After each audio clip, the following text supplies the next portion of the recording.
COVID times. Going to get a coffee in a coffee shop on the way to work seemed kind of a boring thing to do. And working in an office with people actually around you in the same space was something I did almost every day. Before COVID, asking someone to meet me at a coffee shop for a cup of tea and a chat seemed like a normal thing to do, not dangerous at all. But now, since COVID, I'd been working from home all the time. Things had started to open up, and now some of the coffee shops were open. I wanted to support local business, so I decided to go and get a coffee. Before COVID, walking down this particular street to the coffee shop, the street was jammed with pedestrians, and there was always lots of traffic. But today, as I walked, there was no one on the street. I heard my footsteps, the sound of my white cane tapping, and occasionally someone else walking along and then scurrying across the street so they could be socially distanced. At least people weren't kicking my cane or bumping into me. And the traffic, there was no traffic. I was used to lots of traffic and being able to tell when the light turned green by the traffic patterns. When there were no traffic patterns, I figured I'd just keep walking and hope I didn't cross on a red light. I reached the coffee shop without incident. Now, the next dilemma: how to get inside.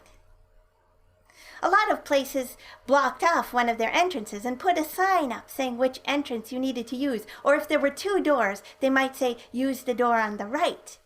But I couldn't read any of these signs. Often the entrance they used was the parking lot entrance for drivers, and this was always harder for me to find as I would have to cut through a parking lot.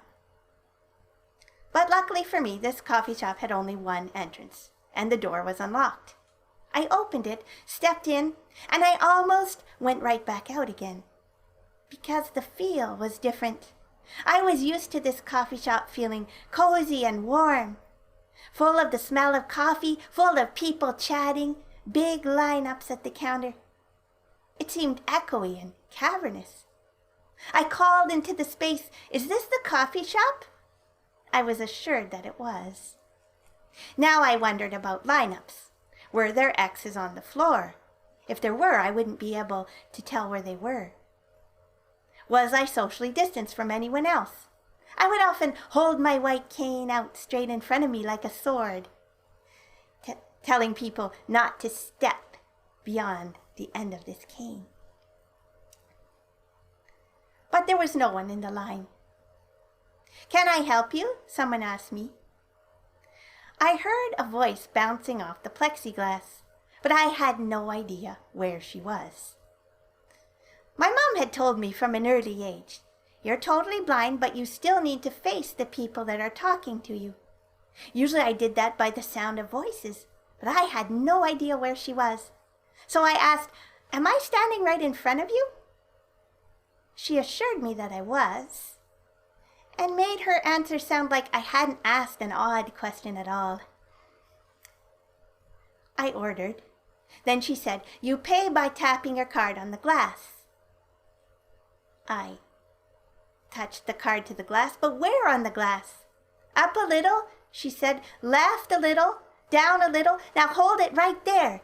She was guiding me with the skill of an air traffic controller. I heard the beep as the card went through. "Now your coffee will be ready in the hole in the counter." Hole in the counter? What did that mean, hole in the counter? Did it mean it was like a hole in the countertop, like a cup holder in a car? Or did it mean a hole in the plexiglass where you put your hand in and got your coffee? I didn't know. Should I feel along the counter for the hole? The thing was that touching things was what I did. I touched things all the time, to identify them, to know where I was. But touching things now could be dangerous. And wearing gloves like some people were doing, that for me was like a sighted person wearing blindfolds.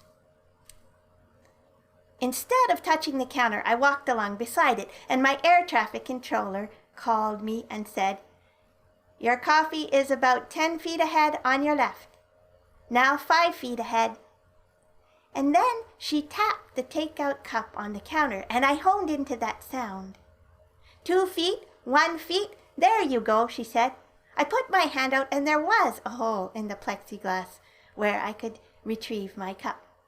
I thanked my air traffic controller and retraced my steps. At the door, I paused and thought, "Isn't this great? I just got a coffee. I can have some of it now." And I started to lift the cup towards my mouth and then stopped. No, I couldn't. I was wearing a mask. I guess I would have to wait till I got home because I didn't want to take off a mask in public. Maybe I could inhale some germs. Who would have thought that getting a coffee would be such a dangerous adventure?